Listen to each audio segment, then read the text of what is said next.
Les éditions Sixtreed, avec l'aimable autorisation des éditions Talendier, présentent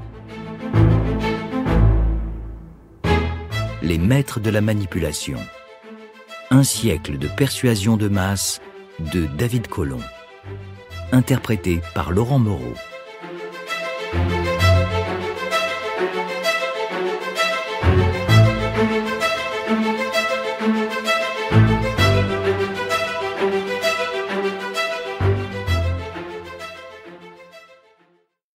Introduction.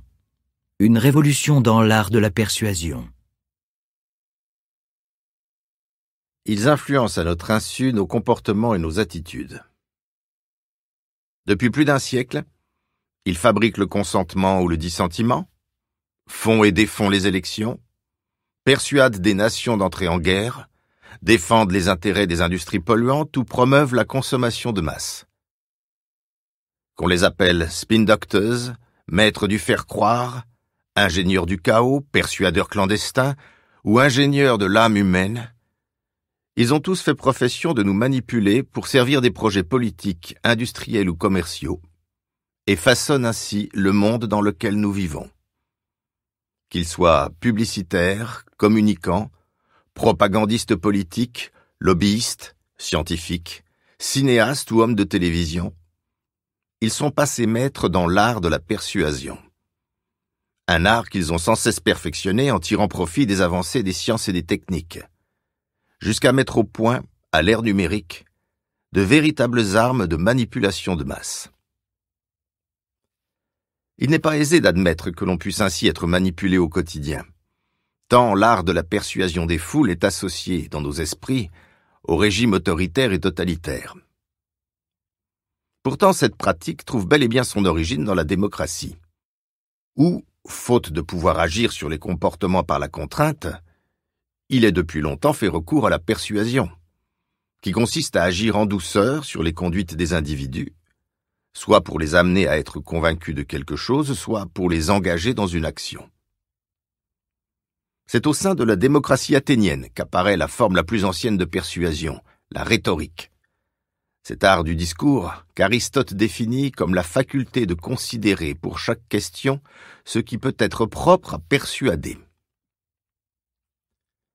Depuis l'Antiquité grecque, la rhétorique appréhende en effet le langage comme un outil de manipulation, ou, selon les mots de Roland Barthes, comme un art de la persuasion, ensemble de règles, de recettes dont la mise en œuvre permet de convaincre l'auditeur du discours, même si ce dont il faut le persuader est faux.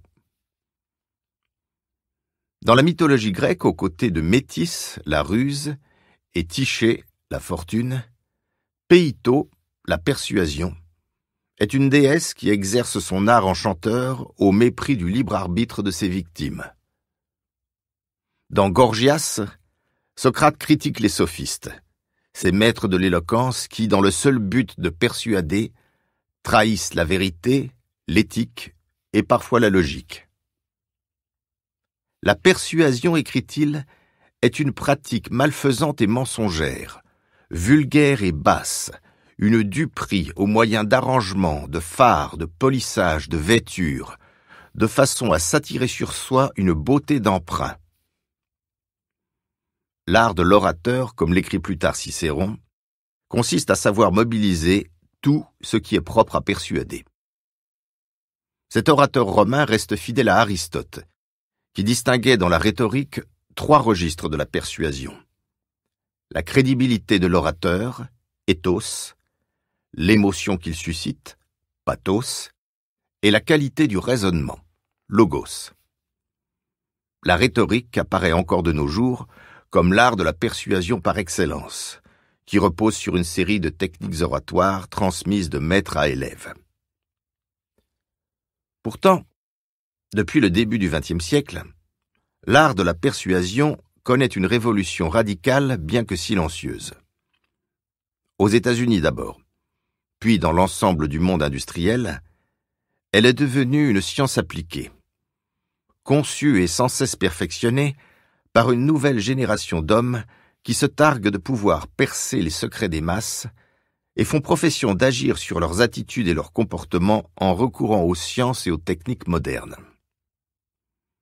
Dans le contexte de l'avènement des masses dans la vie politique, économique et sociale, le premier d'entre eux, Ivy Ledbetter Lee, applique à l'art de la persuasion des principes tirés de la psychologie sociale et invente les relations publiques, qu'il conçoit comme un outil au service des grandes entreprises américaines pour juguler les revendications démocratiques et le poids croissant de l'opinion sur les politiques publiques.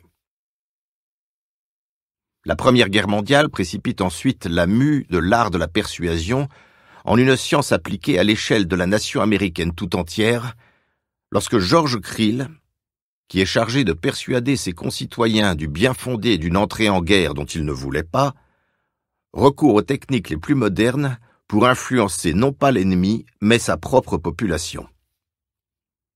Le journaliste Walter Lippmann, proche conseiller du président Wilson, prend toute la mesure de la révolution à l'œuvre.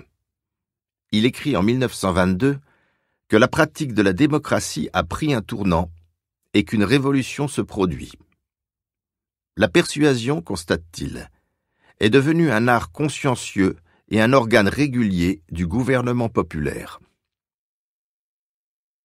À l'ère de la démocratie triomphante et de la consommation de masse, l'art de la persuasion ne se résume plus à celui de convaincre, mais cible en priorité les conduites des individus, c'est-à-dire leur disposition d'esprit aussi bien que leur manière d'être ou d'agir.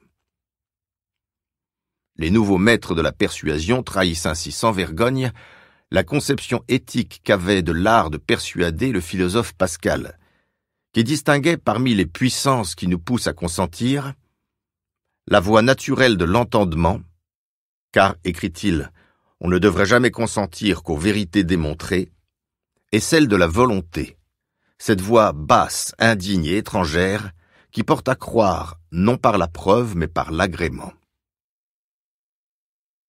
En appliquant les principes tirés de la psychologie et en recourant à de nouveaux médias pour subvertir l'entendement, les maîtres de la persuasion font donc de la manipulation, entendue comme l'art de fausser la réalité et d'influencer les individus à leur insu, le principe essentiel de toute communication persuasive. À partir des années 1920, ce nouvel art de la persuasion se nourrit de la publicité scientifique dont Claude Hopkins et Albert Lasker sont les inventeurs. Les grands publicitaires américains appliquent leur art aussi bien aux produits et aux marques qu'aux hommes politiques ou à la propagande d'État. Certains, comme Edward Bernays et Ernest Dichter, affinent la dimension scientifique de leur métier par l'application de principes tirés de la psychanalyse. Le monde entier s'arrache les inventions de ces manipulateurs de génie, et les propagandistes des régimes totalitaires ont au fait de s'approprier leurs techniques ou même, comme l'a fait Goebbels, de les recruter directement.